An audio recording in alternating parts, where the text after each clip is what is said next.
1.71 lakh suicides in 2022 India. In 2020, the suicide rate was 11.3 और 2021 में 12 के रिकॉर्ड के हिसाब से 18 पहुंच गई। आप सबको पता है कि कोविड-19 के वक्त भारत में बहुत कुछ बदला। वायरस से इफेक्ट होने के बाद मरने वाले 5 लाख लोगों के अलावा डेटा से पता चलता है कि 2020 और 21 में कंबाइंड डेथ्स 3.17 लाख थी and the reason was suicide. अभी तक इंडिया में कहां और कितने किस स्टेट में सबसे ज्यादा सुसाइड केस हुए? 2010 में अभी तक सुसाइड रेट कितना बढ़ा है? कौन से 5 स्टेट हैं जहां सबसे ज्यादा सुसाइड हुआ है? सबसे ज्यादा सुसाइड केसेस किस साल में हुए थे? एंड सुसाइड किस एज ग्रुप में सबसे ज्यादा कॉमन है? यही नहीं, इससे भी ज्यादा क्वेश्चंस के आंसर आपको इस पीडीएफ में मिलने वाले हैं। Suicide rates in India, its implications for national mental health programme. इस पीडीएफ में सुसाइड के बारे में डिटेल में सब कुछ है and if I start explaining तो पूरा दिन लग जाएगा, इसलिए कभी आपको टाइम मिले तो पढ़ लेना। Now let's come to our topic. Suicide के बारे में रिसर्च करने के लिए जब मैंने गूगल पर सुसाइड लिखा तो मुझे ये चीज मिली और मैं सच में शॉक हुआ था। यूट्यूब पर भी सेम आया लेकिन कुछ थोड़ा सा अलग था। First line was you are not alone, आप अकेले नहीं हैं। दूसरा, you are someone you know is having a hard time, talk to someone today. मतलब कि अगर आप या आपका कोई दोस्त किसी भी मुश्किल समय से गुजर रहा है तो आज ही किसी से बात करें। इससे आप पता लगा सकते हैं कि सुसाइड थॉट्स लोगों के माइंड्स में किस हद तक है। और ऐसा ही कुछ सुनने के बाद नॉर्मल सबके माइंड में क्वेश्चन आता है, वो है सुसाइड। आखिर सुसाइड क्यों करते हैं लोग? क्या कारण है? What are the reasons?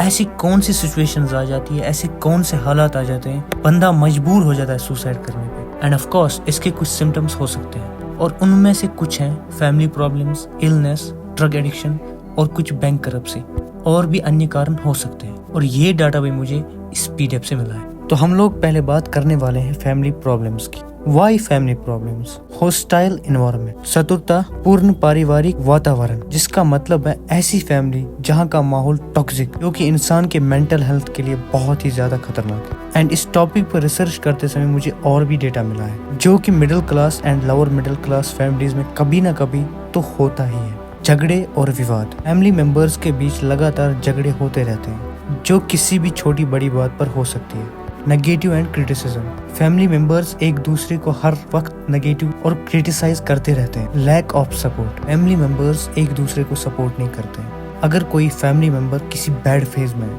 उसका बुरा वक्त चल रहा है, वो एक दूसरे की भावनाओं को, जरूरतों को नजरअंदाज कर देते हैं। And the third is emotional distance, emotionally रूप से दूर रहना। दबाव और नियंत्रण, एक पर्सन का दूसरे पर्सन पे दबाव डालना, चाहे वो बॉस का दबाव और चाहे वो घर में फैमिली का प्रेशर हो।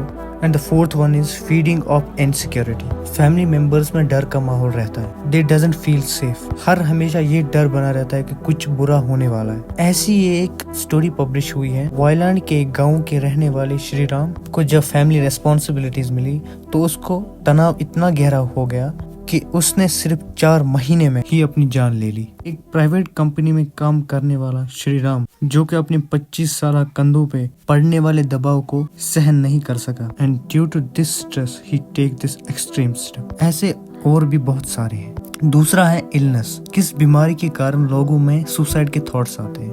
Post traumatic stress disorder, PTSD।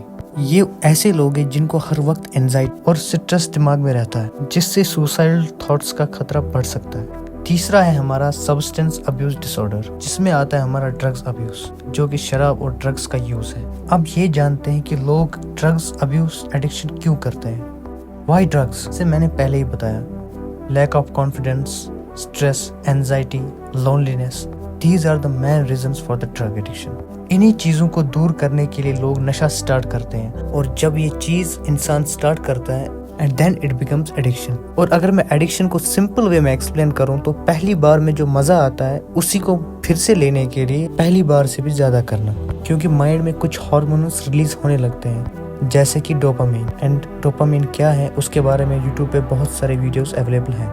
तो आगे बढ़ते हैं।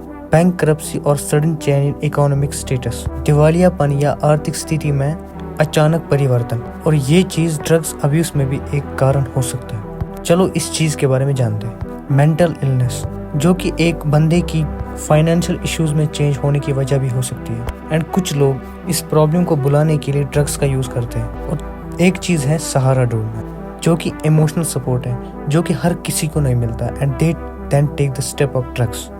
आज मैं आपसे कहना चाहता हूँ, हमारी लाइफ में कभी ना कभी प्रॉब्लम्स तो आती रहती है, and these problems make us weak, हमें दुखी कर देती है। लेकिन हमें एक चीज याद रखनी है कि this is not the end of our life. Problems हर घर में होती है, चाहे वो फाइनेंशियल प्रॉब्लम्स, रिलेशनशिप प्रॉब्लम्स या फिर toxic environment, but suicide and drugs are not the option. Suicide करके हम सिर्फ अपनी जिंदगी को खत्म नहीं करते हैं, हम उन्हें भी दर्द देते हैं जो हमसे प्यार करते हैं, जिनके लिए हमारी जिंदगी बहुत मायने रखती है। और ड्रग्स हमें एक और अंधेरे रास्ते पे लेकर चला जाता है, जहाँ से वापस आना मुश्किल ही नहीं, नामुमकिन है। Your life is precious, every problem है सोल्यूशन। बस हमें सब्र करना है, पेशेंस रखना है। हम बस एक बार जीते हैं। जब भी आपको लगे कि आप हिम्मत हार रहे हैं, तो याद रखें कि आपकी ताकत आपके भीतर है। You are not alone. दोस्तों से, अपनी फैमिली मेंबर्स से या किसी भी साइकेट्रिस्ट से कांटेक्ट करें। उन लोगों को अपनी फीलिंग्स के बारे में बताएं। कभी ना कभी कुछ छोटी सी बातें हमारी जिंदगी में बदलाव ला सकती है। और दिमाग में ये आइडियोलॉजी बना है कि हर कोई प्रॉब्लम आपको नया सबक सिखाने के लिए आती है। वी लर्न फ्रॉम प्रॉब्लम्स, और हर रात के बाद दिन आता है। Believe in your dreams, and कभी भी जब आपको लगे कि थिंग्स आर गेटिंग कॉम्प्लिकेटेड, तो किसी की मदद मांगने में शर्माए मत। हेल्पलाइन नंबर पर कॉल करें, डॉक्टर से मिले, अपने लव्ड वन से बात करें, खासकर ड्रग्स जैसी चीजों से दूर रहें। ये चीज सिर्फ आपकी समस्याओं को बढ़ाता है। याद रखिए, अंधेरी रात के बाद ही सुहानी सुबह होती है। मैंने पहले भी बताया, your life is precious and you are the leader of your life, and you have the rights to live your life. I hope आपको वीडियो समझ में आई होगी। Yes, we dare to speak the truth.